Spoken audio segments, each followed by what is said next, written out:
What can I say about Amazon's 2024 Cruel Intentions reboot that hasn't already been said? I mean, the internet hates it right now, and it is not getting the best reviews from... Hold on, did I actually write that down? The voices that actually matter. I'm such a fucking dweeb. What am I doing with my life? Listen, the main thing I can say about this reboot is that if you've seen the original movie, then you've seen this show. Now, I will give showrunners Phoebe Fisher and Sarah Goodman props for this show taking place in college and the inclusion of fraternities and sororities as a main plot point for this show. I'm in college. It's pretty cool to see these shows take place in college. That's probably why I enjoy the Boys reboot Gen V so much.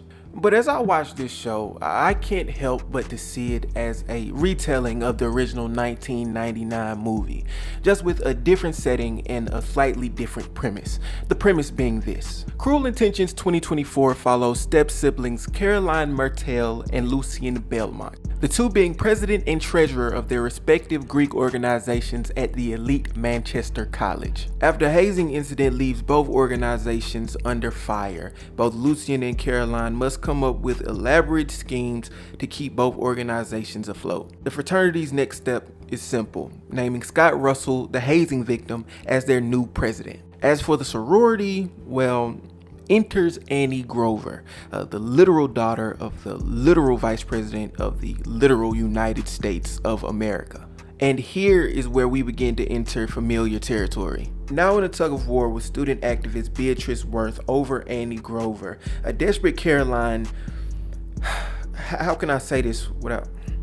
She throws a proposition her stepbrother's way. And listen, ever since I seen this trailer for this show, and I pretty much figured out that it was just gonna be a basic retelling of the original movie, I've been trying to come up with ways to explain this proposition to you guys without getting too deep into it.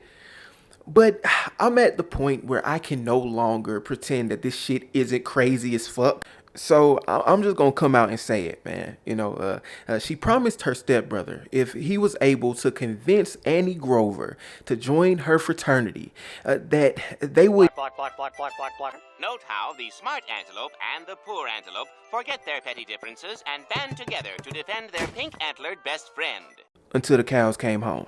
Now, like I said, I respect both Phoebe Fisher and Sarah Goodman for this show taking place in college. I mean, I sort of prefer it. I'm still in college right now, and I never went out to join a fraternity.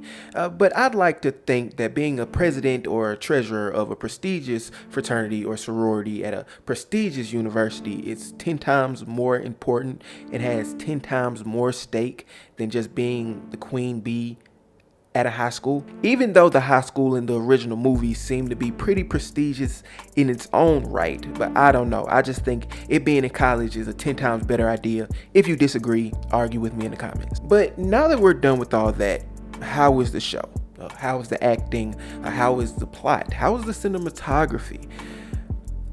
And I'll say this, if the show being compared to the Gossip Girl reboot doesn't keep you away, then I guess you'll like it.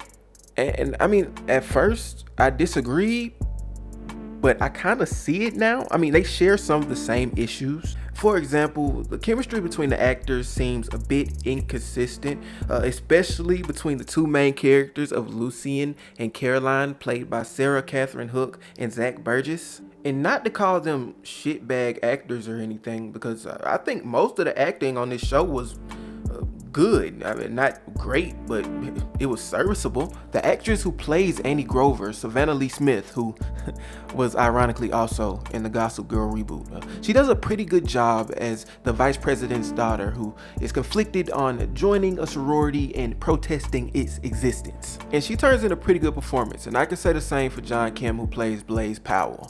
But even though I believe that the acting was alright, I mean, the chemistry issues still arose. The only two characters that had any type of chemistry throughout the first season was Annie Grover and Scott Russell. And that was just because they tried so hard to look goofy and non-compatible that it came off as a bit charming.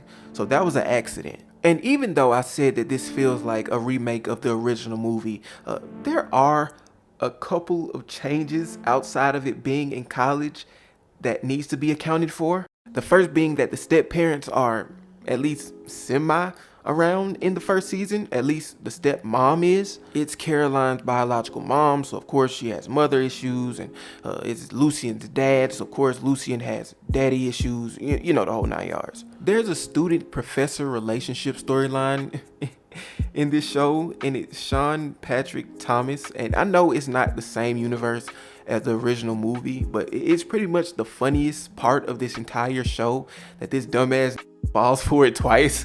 And the main change that this show makes over the original movie is that you remember the journal that Sebastian, wrote down all the girls that, he'd been with or whatever in the original movie.